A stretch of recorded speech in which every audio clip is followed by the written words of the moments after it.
तो जी वर्ष 2025 चल रहा है और आज के ज़माने में एक गाड़ी लेना हर किसी का सपना होता है। और जैसे ही सपना पूरा होता है तो हमारे पास एक ख़्याल आता है कि अब मैं अपनी गाड़ी में मॉडिफिकेशंस कराऊंगा।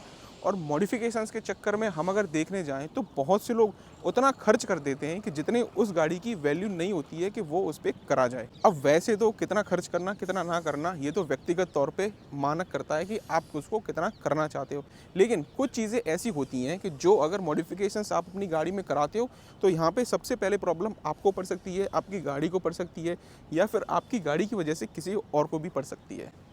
आज की इस वीडियो में हम यही जानने की कोशिश करेंगे कि कैसे कैसे मॉडिफिकेशंस आपको अपनी गाड़ी में नहीं कराने चाहिए, जिससे आप भी सेफ़ रहें, आपकी गाड़ी भी सेफ़ रहे और आम जनता भी सेफ़ रहे और आपको भारी भरकम चालान से बचना पड़े। आखिरी तक बने रहना, इस वीडियो पे सारे मिथ्स क्लियर कर दूंगा और वीडियो को लाइक करके चैनल को सब्सक्राइब जरूर से कर देना। तो जी सारी चीज़ें आप कर लेना, लेकिन एक चीज़ कभी मत करना कि गाड़ी के आगे कभी भी मेटल बम्पर मत लगाना। अब ये जो मेटल बम्पर होता है ये हो सकता है कि किसी और को नुकसान करे तो करे, आपको सबसे ज़्यादा नुकसान करेगा। वो कैसे, मैं बताता हूँ। तो जी ये गाड़ी 5 स्टार रेटेड है, सबको पता है, टाटा पंच है। अब यहाँ पे जब भी आप कहीं पे जा रहे हैं और सामने से कोई भी चीज़ आपकी गाड़ी में इम्पैक्ट कर रही है तो आगे जो एयरबैग लग रखे हैं वो खुल जाते हैं और आपकी जान को बचाते हैं।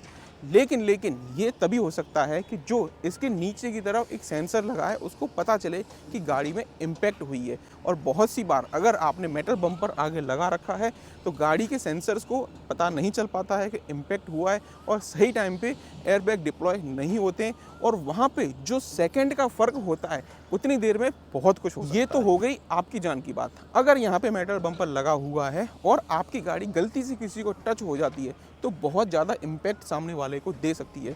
अब आपको यूँ लग रहा होगा कि ये क्यों नहीं इम्पैक्ट करेगा, तो मैं आपको बता दूं ये प्लास्टिक बॉडी है। अगर यहाँ पे किसी को टच हो जाता है तो ये हल्का सा दब जाता है, हल्की सी ही सही पर क्यूशनिंग इफेक्ट यहाँ पे आती है, जिससे सामने वाले इंसान को या फिर किसी भी जानवर को थोड़ी कम प्रॉब्लम होती है। तो जी गलती से भी ये चीज़ अपनी गाड़ी में कभी मत लगवाना।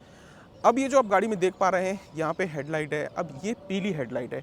अब बहुत सी गाड़ी में यहाँ पे पीली हेडलाइट ना होते हुए वाइट हेडलाइट्स होती हैं, जो कि आप किसी के सामने लगाते हैं तो आपकी आंखों में एक ऐसा बर्निंग इफेक्ट पैदा करती हैं कि एक सेकंड के लिए ही सही आपका ध्यान भटक सकता है, सामने जो भी इंसान आ रहा है उसका ध्यान भटक सकता है।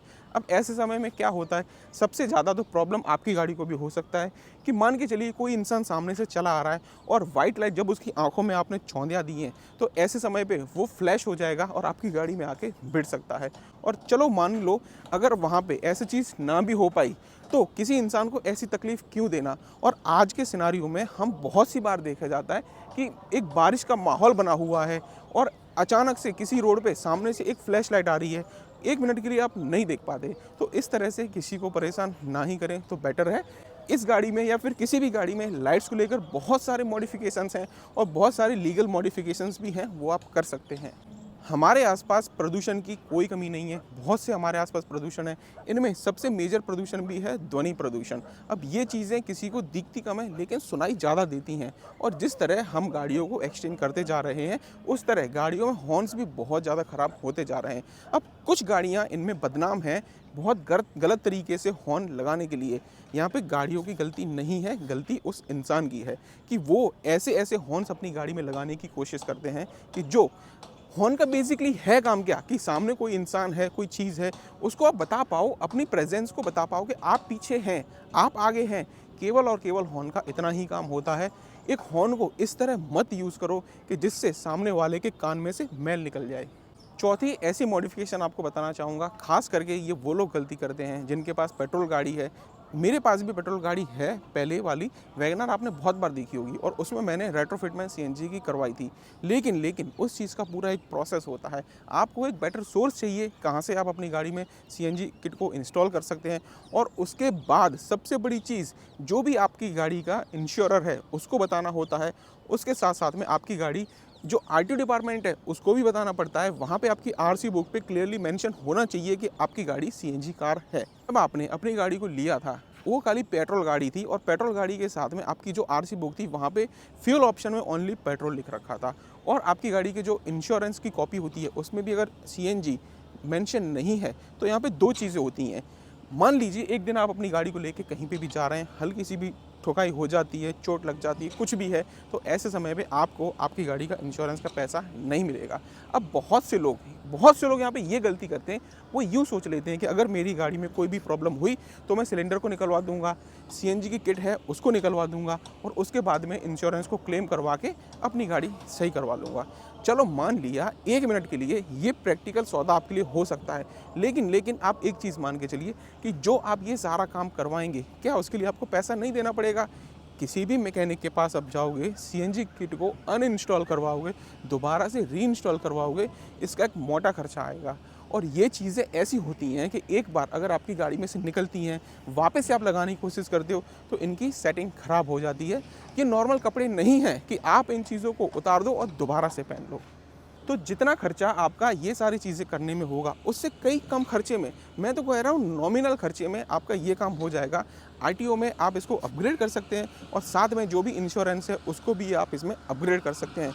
ओवरऑल इंश्योरेंस की जो भी आपका प्रीमियम है 100 या 150 रुपये आपका प्लस आएगा और कुछ नहीं। और यहाँ पे सबसे अच्छी चीज़ आपके साथ में ये होगी कि आपकी गाड़ी की आईडीवी वैल्यू बढ़ जाती है, क्योंकि जो सीएनजी किट आपने इंस्टॉल कर रखी है वो भी आपकी गाड़ी की ओवरऑल प्राइस में काउंट होती है।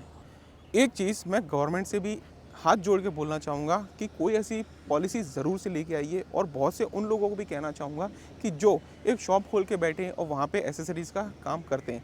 अगर आप किसी भी एसेसरीज़ की शॉप पे जाओगे और बोलोगे कि मुझे अपना कांच है वो डार्क करवाना है, तो वहाँ से आपको शायद ऐसी एडवाइस मिल सकती है कि इतने परसेंट या फिर इतने परसेंट, कोई कहेगा 20%, कोई कहेगा 40% आप अपनी गाड़ी के कांच को डार्क कर सकते हो। लेकिन हमारे देश में कुछ एक स्टेट को छोड़ के शायद पूरे देश में ये मिथ फैला हुआ है कि आप अपनी गाड़ी के कांच को डार्क कर सकते हो।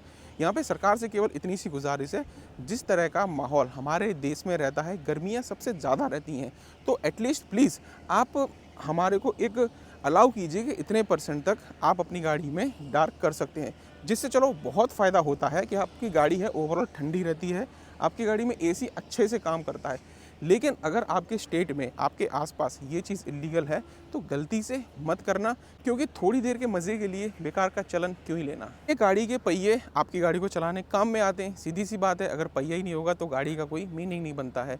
अब बहुत सी बार आपने देखा होगा कि आपको ऐसी मॉडिफिकेशंस मिलती हैं कि गाड़ी का जो टायर है वो काफ़ी ज़्यादा बाहर की तरफ आ जाता है, या फिर अननेसेसरी उसकी साइज़ को बहुत बड़ा कर दिया जाता है। अगर आप देखेंगे कि हमारे यूट्यूब फैमिली में या फिर बहुत सोशल मीडियाज़ पे आपको ऐसी चीज़ें देखने को मिलेंगी कि गाड़ी आती है, आने के तुरंत बाद ही उसके टायर्स चेंज कर दिए जाते हैं। मैं इस चीज़ को प्रॉपर सपोर्ट करता हूँ। एक अच्छे से जो भी इसका टायर साइज़ है उसको अपग्रेड किया जाए, बहुत अच्छी बात है, शौक की बात है, ज़रूर से करना चाहिए, इसमें कोई भी बुराई नहीं है। लेकिन आपको पहले ये देखना है कि आपकी गाड़ी में जो टायर साइज़ है वो कौन सी है।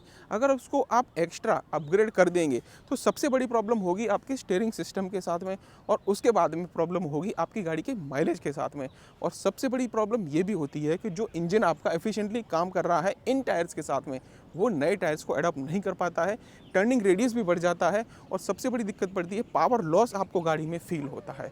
तो अगर आपको आपकी गाड़ी का टायर अपग्रेड करना है तो मैं आपको सिंपल सा इतना कहना चाहूँगा, जैसे कि ये टाटा पंच बेस मॉडल है, इस गाड़ी के टॉप मॉडल में जो भी टायर साइज़ आती है वो वाली इसमें आप लगा सकते हैं।